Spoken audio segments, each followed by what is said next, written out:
Recording now. There you are. I'll just ask you, who's inside the register?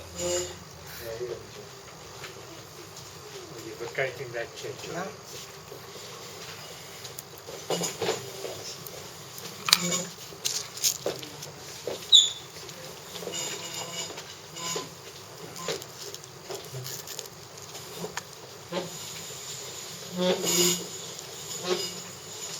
Alright guys, we're tying this on a size 2 Gamakatsu SL 11.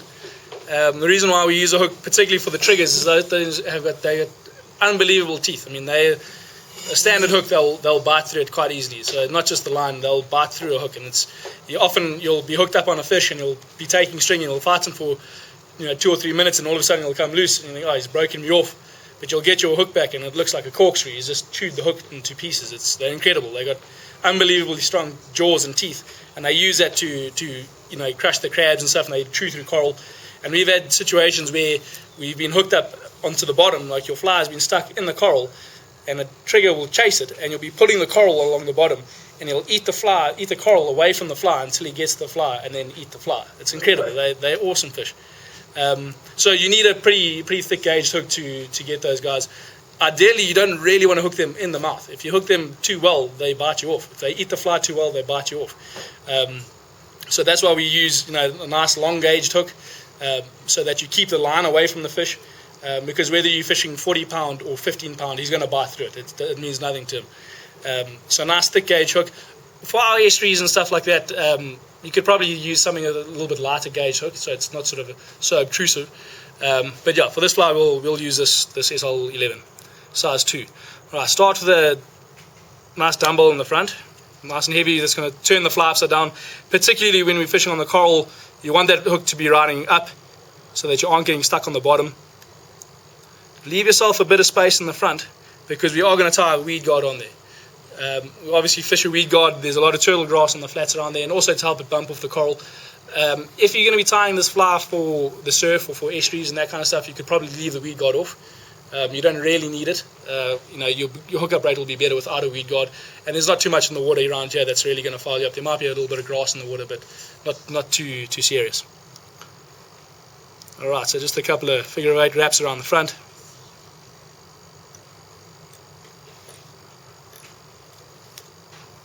Alright, and then just take your thread all the way back to the bend of the hook. And you can go right up around the back of the bend, like that. Because what you almost want is the fly to sort of be sitting upright. So if you tie it a little bit short on the shank, your fly is going to be pretty flat on the water. It's going to look pretty, quite down in the water when it's turned upside down. So if you come up on the shank, where we tie our eyes, and it's going to look like that shrimp or that prawn is kind of looking up at the fish. When the fish comes towards him, he expects that crab or the shrimp to kind of back away from him and try and swim away, but still looking up at him. So come all the way around to the bend of the hook, and you can go a little bit further up even. Come back a bit. Alright, and then we're going to start with some legs and some flash, just sort of something like a little bit of sort of tentacles, just a little bit of movement in the front.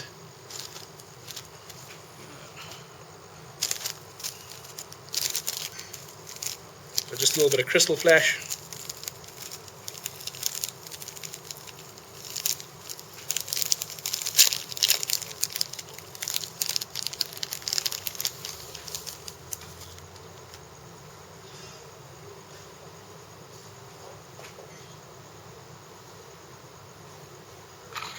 You don't want too much. 2 strands is plenty. Again, for the triggers and that kind of stuff and the bones, you don't need too much. You don't need too much flash in the fly. Those fish on the flats have got pretty damn good eyesight, so they're not too worried about seeing something flashing around. In fact, the less flash, the better. The more natural the fly looks, the better. So just secure that on the underside. You can see how far back up the shank I'm coming. We'll trim that to size a little bit later. You can leave it hanging out like that. So a little bit of flash, and then a little bit of black flashaboo. And that's going to be the sort of antenna. You'll also notice when you get your prawns from ocean basket and that kind of thing, they got really long tentacles. And the same with the sand prawns and that kind of thing. They got really long tentacles up the wall, antenna out the back. and it's quite a prominent feature. Something nice and dark and black like that's pretty good.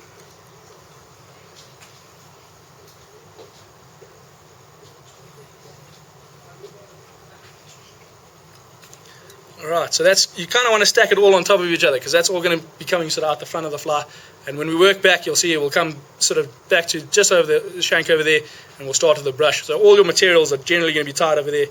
And what that's going to do as well, when you start tying your eyes in, it's going to splay the eyes out quite nicely. So your eyes aren't going to be too close together, be nice and splayed out. Alright, some legs.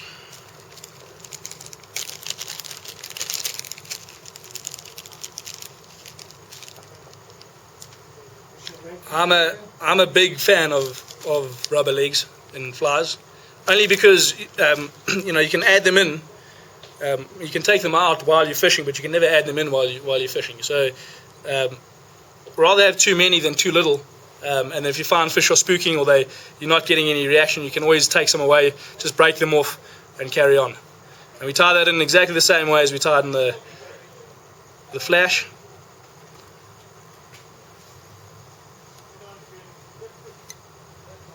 I think this is rayon shit, but any rubber legs will do. I often like putting different colors in, so like if I'm tying an olive fly, chartreuse legs are nice, with a little bit of olive in there as well, but chartreuse is a great color. This particular pattern we're going to do is more of a sort of tan color, which is nice for sandy bottoms. You can come back a little bit, tie on the next set of legs.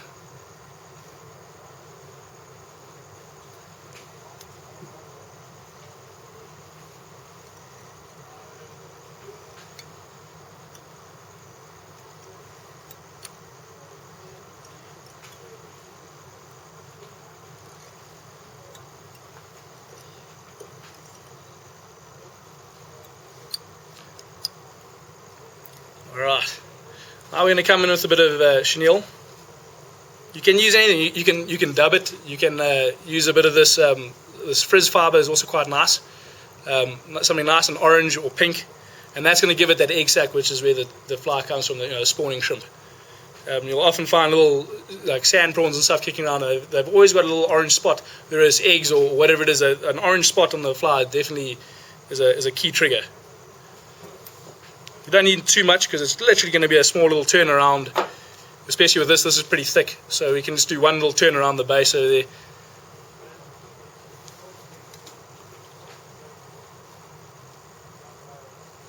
And again, we're right up on the bend of the hook over there.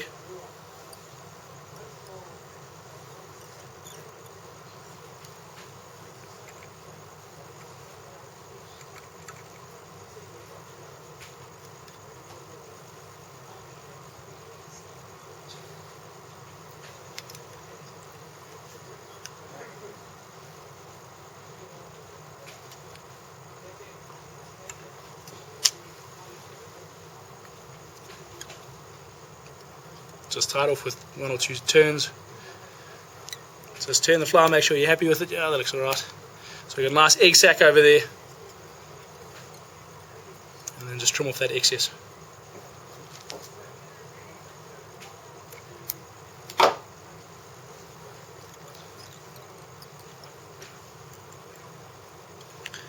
Alright, so that's our egg sac. And on top of that, you're going to get those eyes, and what that's going to help do with that egg sac is display the eyes out quite nicely. We've burned some mono. It's not ideal, it's a bit small. I like pretty prominent eyes on a crab or a shrimp fly. That's definitely a key trigger. And you'll often find that when those triggerfish come in and eat the fly, and you've missed them, the first thing that happens when you come back is the eyes are missing. They always go for the eyes first. They sort of try and disable the prey before they eat it. So a triggerfish will come over a fly, and you'll see him hover over it, and he'll come and he'll tail hard on it, and then he'll leave it and wait for it to sort of try and get away again, and keep on going and keep on going. And that's why the biggest thing with us when you're guiding somebody or for triggers is the biggest thing is a strip set. So you're always keeping that rod down. So if you miss the set, the fly is still in the zone. And this is it's the same with any other saltwater fishing around here in the estuaries and stuff. You never want to lift that rod and trout set. You always want to keep it. If you feel a bump, just keep on retrieving, keep on that strip, because that fish is expecting that prey to keep on swimming away from it if he hasn't eaten it. So if you're not tight, he hasn't eaten it, he'll keep on eating that fly until he's to the rod tip. Keep the rod down and give it a good sharp set. those eyes there, that fish, you'll see them come right over it and start hitting the fly, and then you stop and you let him eat it. Let him come right on top of it, eat it, and you'll feel a bit of pressure and you'll set. And that's, I think, you'll be able to say if the grunt is anything like it. They're more like bones, where they'll come and just tail directly on the fly, and you tie it. They're not just aggressive. Yeah. You don't see them eat. Just a slow little tie. Just feel a bit tight. Exactly. All right, so like I was saying, we would generally use something quite a lot bigger than this, but for tonight's purposes, that'll do. And then you just tie that in on either side of the fly. And where you would usually set it, I don't know if you can see on there, is it would be sort of just over the back of the egg sac, so to speak. So it would be over there, but your eyes would generally be quite a lot bigger, a lot more prominent. So that sort of distance away is perfect.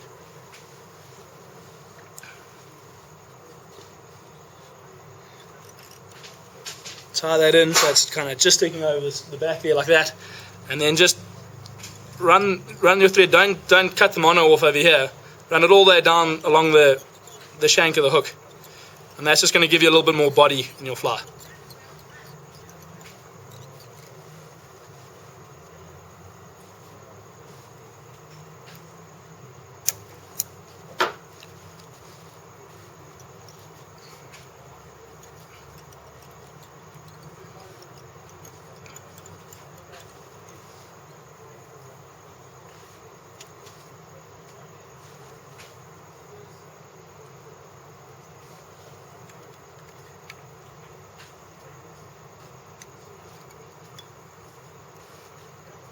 So just before you tighten down, make sure you're happy with the eyes apart from one another. Yeah, that'll do.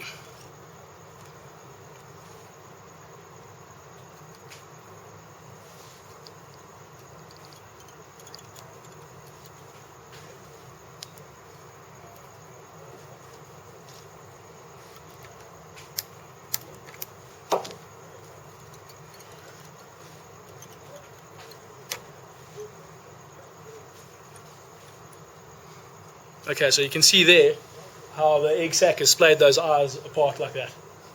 That's kind of the profile that you want to get.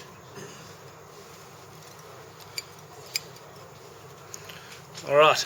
At this point, you can turn your fly over if you don't have a rotisserie vise, or you just turn the fly over. And we're just going to put a little bit over the top. In this case, we're going to use a little bit of SF blend. And that's just going to act like the cone, the head part of the shrimp over the top of the fly.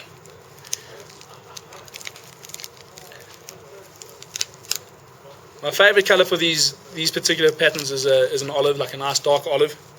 But this would be a great color for the sand. Any sort of, if you're fishing quite a beachy area with a lot of sand, a lot of backwash and that kind of stuff, this would be a great color. This would be, fishing for, places like Cozy and Cape Bardal, those kind of areas.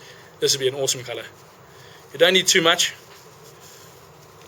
Just a pinch and cut that off.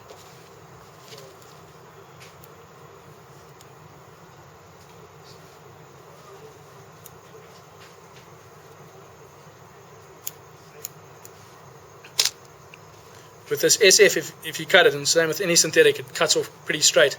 Just tease it out a little bit until you get a nice sort of arrowhead shape that comes out more like that. You'll see when I tie it in, I'll pinch a little bit of that out, just so that you don't get such a blunt end. Don't try to trim it once it's in shape. Rather get it into shape before you tie it in, and then tie it in. So here I've got a few longer fibers that I'm not going to use. Just pull it out, and that's fine.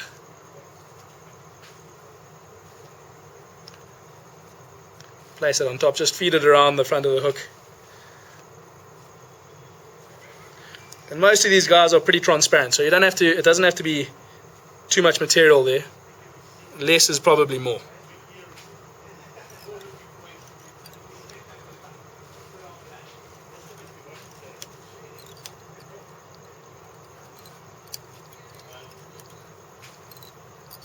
Again, tie it all the way along the shank, don't cut it too short, just so as you get a nice even taper on your body of your fly.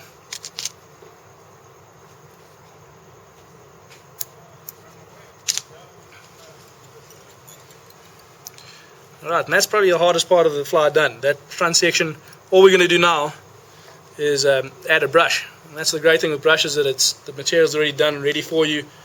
All you do is tie it in and palmer it in. Just tease it out a bit.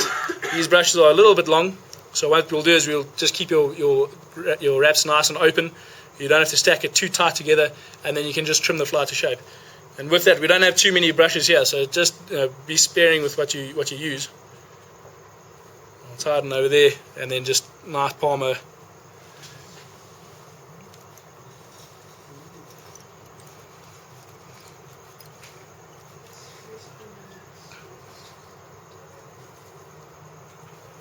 As you palmer it, just tease it forward so that you don't trap any fibers in front of it or behind itself. So you use the maximum of the brush. Just tease the brush out. Nice open thread wraps. What little brush is that?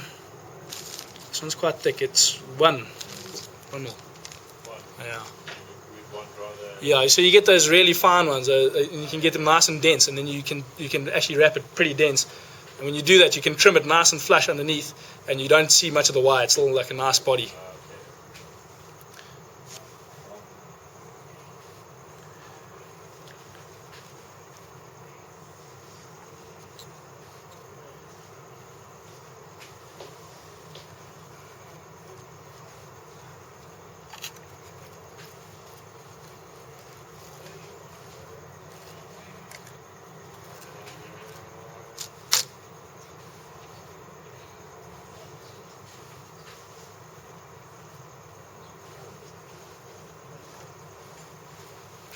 Alright, bring it around the front, just give it one turn around there.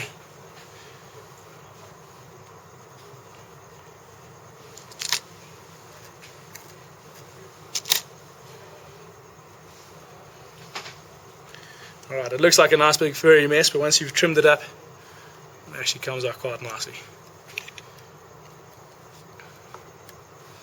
And these lighter colours as well, in colours like the tans and the whites, it's a great imitation of like a mole crab or a like sea lice. And 3-spot pompano or wave garrick are crazy for those things. So this, you can even, you wouldn't have to trim it down as much as I'm going to trim it now. You can leave it a little bit more dense, and you'll get more of that sort of round shape that those sea lice and stuff are. And you fish that in the shories and the surf and stuff like that, it'll be awesome. Alright, you can trim that off.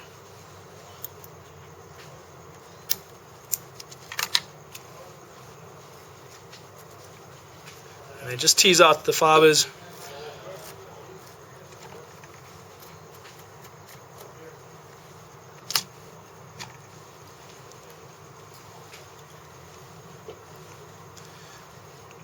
Alright, and then just for the sake of this fly, we can put a weed guard in.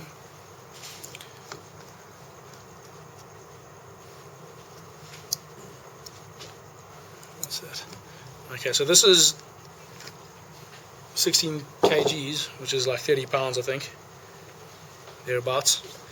That'll do.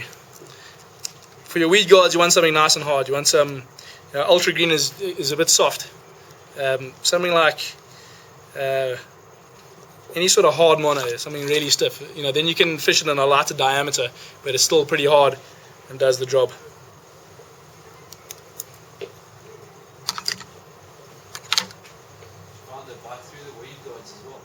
Yeah, it's with triggerfish. It's generally one fly, one fish. Yeah, your fly's done when you get it back. All right, and that's just there's many ways of doing a weed guard. I just do a standard wrapper on the front, on the back, just a figure of 8, and then you can pinch it together, and then just tie back on itself.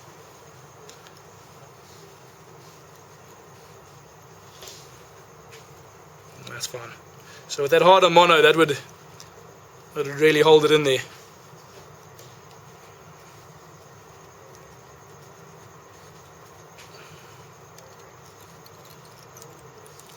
And then just a bit of a head.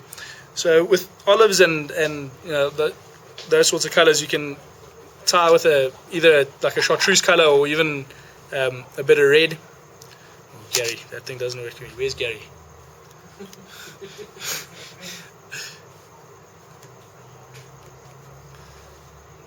Alright, and then just finish it off. And that's the tying part of the fly done. Now it's just a matter of trimming. I'm going to take it out of the vise just for a second just to trim. I'll put it back in and show you guys the basic shape. What you want to do with these sorts of flies and any sort of Klauser style fly, which this essentially is with the eyes underneath, is you want most of your material to be on top of the fly and hardly anything underneath, because that's where all the buoyancy is. It's going to be on top, and that's going to help make your fly ride hook point up. Even if you have a lot of weight underneath, if you've got too much material underneath, it's no guarantee that your fly is going to swing and swim hook point up. You can actually try to trim it through here. So you can go relatively flush. Let's tease it out a bit.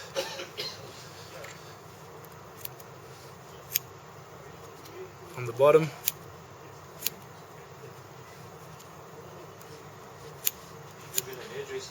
Hey, you see me? You should have seen me when I landed. I needed it. Picked up a few tricks today.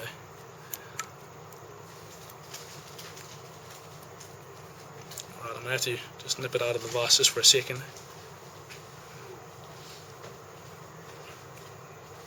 So see here, obviously with this material and these small eyes, the eyes themselves aren't very prominent. So this fly, this size, exactly how it is now, would be awesome if you could see the eyes. If the eyes are nice and big and proud, that would be, I'd throw that happily. That's perfect. But we'll trim it down a bit. We'll get those eyes a little bit more prominent. Get a little bit more of that sort of shrimpy shape along the sides. So trim it down on the sides a bit.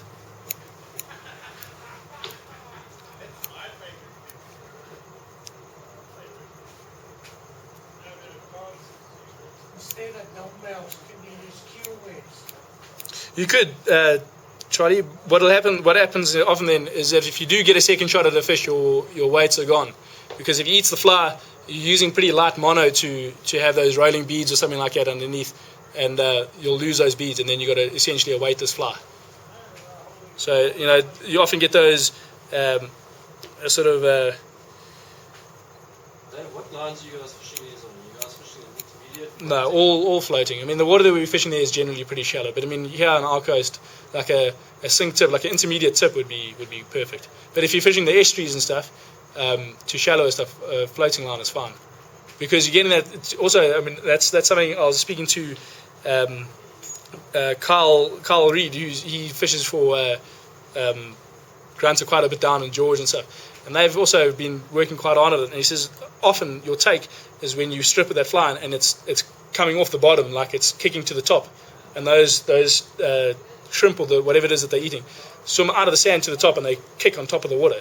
Like you'll see a lot of guys catching grunts and stuff on poppers. So that movement of getting that fly off the bottom and into the surface is a key trigger. But I mean, where we're fishing, the water's so shallow that if you fished an intermediate, you'd be stuck in the rocks all day long. Yeah. So it's about a foot deep. Yeah, if that. I mean, you're fishing anything from sort of. You rather fish a heavier fly than a sinking line, basically. When you're fishing for things like triggers and stuff like that, if you don't see them, you don't fish with them.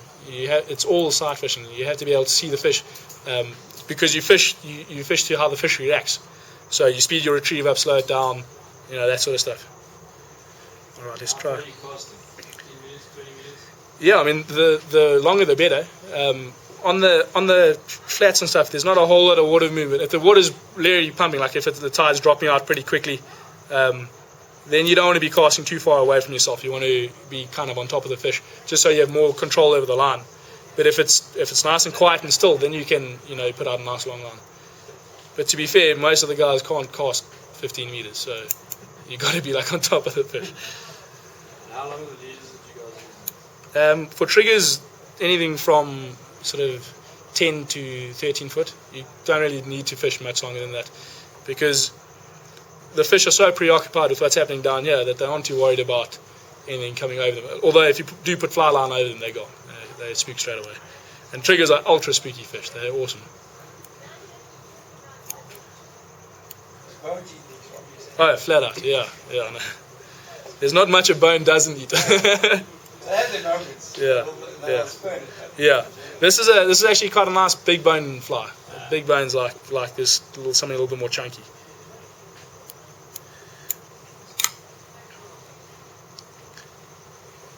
All right, that's kind of the gist of it.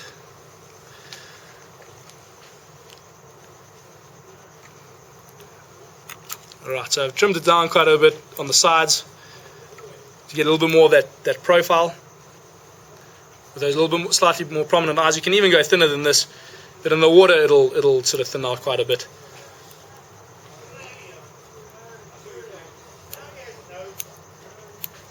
Like I said, you want a little bit more material on top of the fly. Really what you're looking for is like quite a fairly triangular sort of shape. Yeah, so you not too triangular, but more sort of like a elongated shape rather than a round shape. Let's see if these scissors can cut through this mono.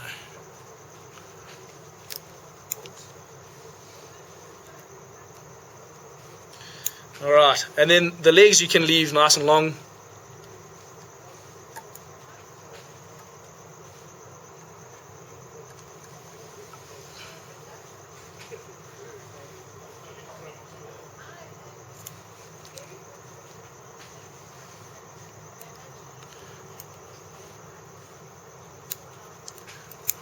Yeah, and that's basically that, chaps. That's it.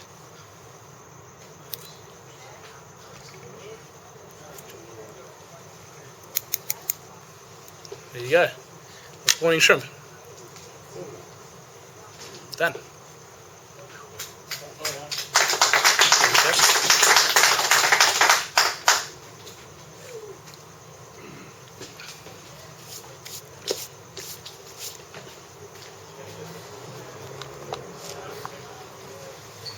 There's a bit of brush. How many guys are tying? You can maybe divide this brush.